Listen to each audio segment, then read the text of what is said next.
There are just simply not enough houses for sale right now. You would think with the amount of money a seller can get for their home, that sellers would be lining up to sell their houses and get just absolute top dollar. But the market is telling us that there's an imbalance between a surplus of buyers and very few sellers. So why is that? We're going to talk about that today on the Wasatch-Front Living YouTube channel, so stay tuned.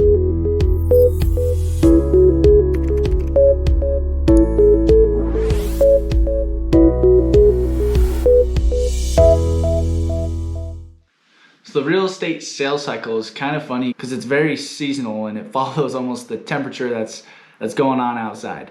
So, usually in the spring, you'll see as the temperature warms up, you see a lot of people starting to list their house, and the market heats up because there's lots more listings. People are looking for a home, they're getting out of their leases, and so the market is starting to really go. And then as it just continues, it continues to get hotter and hotter because inventory starts to run out a little bit more as you go throughout this cycle, and so home prices start to go up, and heats up, gets more competitive. Houses are going for more and more, which is great for sellers again.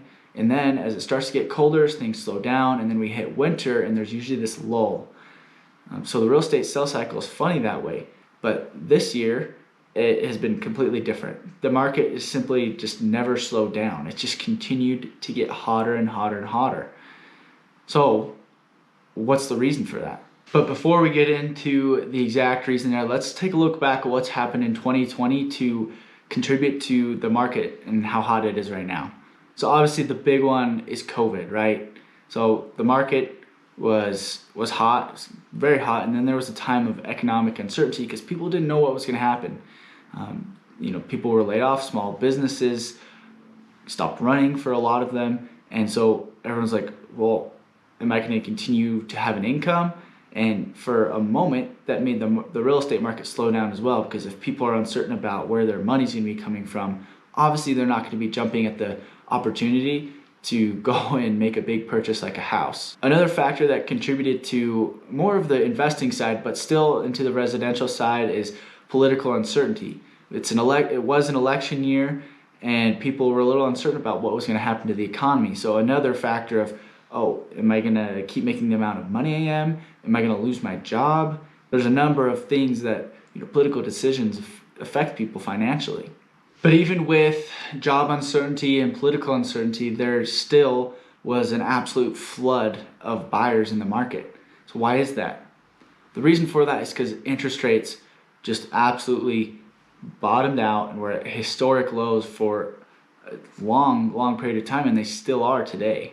So some people were getting a rate in the 2.5s even. So that equates to people saving tens of thousands of dollars over their life of their loan. So at first, people were taking advantage of that, and there wasn't quite as many buyers, but then people kept on realizing that they could also take advantage of this. So the market just kept on being flooded with people wanting to take advantage of that interest rate. So that's a contributing factor to why the market never slowed down. Is yes, there was this little bit of uncertainty, and then things sort of evened out, and then interest rates were just absolutely floored, and people were like, geez, I need to absolutely hop on this. So that's continued and continued and continued until we're at the position we are now. Very little sellers and still tons of buyers, making every single house that comes on the market so competitive. People are coming in with absolutely wonderful offers, and that's great for sellers, but it makes it tough for entry-level buyers, first-time home buyers, because a lot of them don't have a huge down payment to work with to offer a lot of money over asking, or they might need help with the closing costs, but that's not usually a term you're going to get right now. But you still see those buyers knocking down the door of every listing and driving that price up for sellers. Another contributing factor to the fact that the market's absolutely flooded with buyers is the amount it costs to rent in specifically Salt Lake County. Utah County is a little bit cheaper, as well as Davis County is a little bit cheaper, but Salt Lake County is just absolutely a killer for trying to rent a place, because most of the time you can get a mortgage that matches your rental, or might even be less if you're a pretty good lending candidate. So the reasoning there is, why would I just be paying rent for no reason when I could be building equity for the same or a lower price? So people seeing that the rent was so high, I was like, wow, I'm gonna get out of this my renting situation and go buy. So the market had a contributing factor of low interest rates, all these renters realizing how much money they could be saving and equity that they could be building. And this perfect storm created this market that we're seeing right now. And at this point, you might be wondering, okay, cool, low interest rates, lots of renters looking to get out of the renting situation. So still, why aren't sellers wanting to list their house right now and just get a ton of money? Well, the answer is relatively simple. Now, the reason that most people typically will want to go out and buy a house is, there could be a few different reasons, but typically a family has outgrown the house they're in and they're looking to upgrade into a bigger home with a little bit of a yard, more bedrooms, maybe a little bit nicer, more into what people like to call their forever home, right? The other reason that people might be looking to buy is more on the investing side, that they're looking to either get a duplex, fourplex, or even just a single family residence that they can rent out to people. So these are big driving forces to why people are in the market.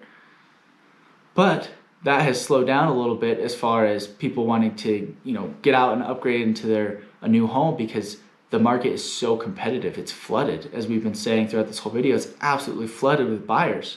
So though they can get a ton of money for their home, they would be turning around and spending a ton of money on buying a new home because there's so many buyers, it's so competitive, and they might miss out on all these homes that they like because it's so competitive.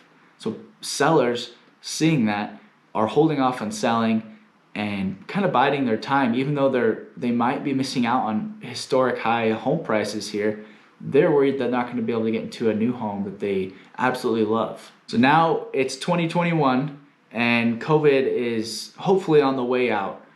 And everyone's asking, well, what's going to happen? What's going to happen? What's going to happen? A lot of people have a lot of assumptions, a lot of educated guesses, but no one really knows. What I have heard, though, is that interest rates are on the rise. So if they are actually on the rise, this could help contribute to at least the buyer's market slowing down and it being a little bit less competitive and driving some buyers out of the market so that every single listing isn't just uber competitive. So that could bolster people wanting to list their home because they have more confidence in the fact that they can go out and get a home that they love as well. Another big thing that we're looking for is all these builders to ramp up their efforts in building new homes. I saw a graphic from the National Association of Realtors that the listing inventory from this year to last year was negative 64%. So that tells us that, oh my goodness, there's a shortage. And that should signal to builders and sellers alike that, wow, there is this shortage, and so there's a need for the product that I can offer, either by selling my existing home or builders building lots and lots of new homes. And you're seeing that here in Utah. It seems like there's new construction everywhere, but there's giant waiting lists and all these crazy factors going in.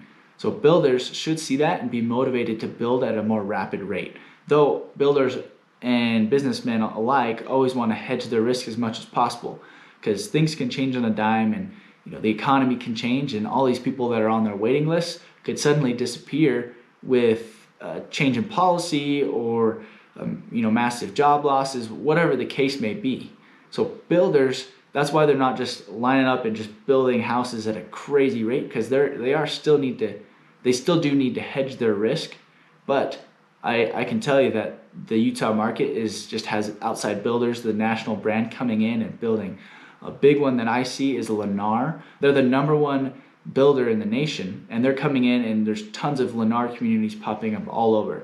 So builders as a whole, just not only in the state but in the nation, are taking notice of Utah's hot market and wanting to help the cause of building more homes to meet that housing shortage. Another factor that comes into play in 2021 is that there's a lot of homeowners currently that are in a furlough period with their lender, their bank, whoever it may be. And the way the furlough in a lot of cases works is that, yes, they could put off their mortgage payment for X amount of months, but when the furlough is done, they owe all the back due payments at basically one time. Or at least that's my understanding. If I have that wrong, feel free to drop a comment and tell me that I'm wrong. I'm happy to be wrong on that. But because that's the case, a lot of these homeowners aren't going to be able to do that, and a lot of people are foreseeing foreclosures in that case. And they're predicting, a housing crash similar to what we saw in the early 2000s, 2008, and so on. But the reason that a lot of people are saying that's not going to happen is because the market was super overinflated and people were getting home loans that had no right to be getting home loans. So underwriting restrictions and requirements are much more stringent than they were back in 2008.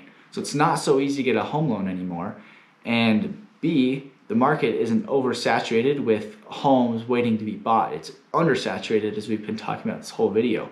So I don't see the market crashing. What I do see happening is that these renters that we were talking about, noticing that they can take advantage of the low interest rates, kind of just flip-flopping positions with these homeowners. Though it's unfortunate that they might be losing their home, they're going to go into the renting pool, and these renters that are well qualified are going to be moving into these already existing homes to take over those people that couldn't catch up on their furloughed mortgage payments. But like I said, no one ever really knows exactly what's going to happen. We can only predict and kind of wait and watch and just be prepared in the best way we can to react to what the market's going to do.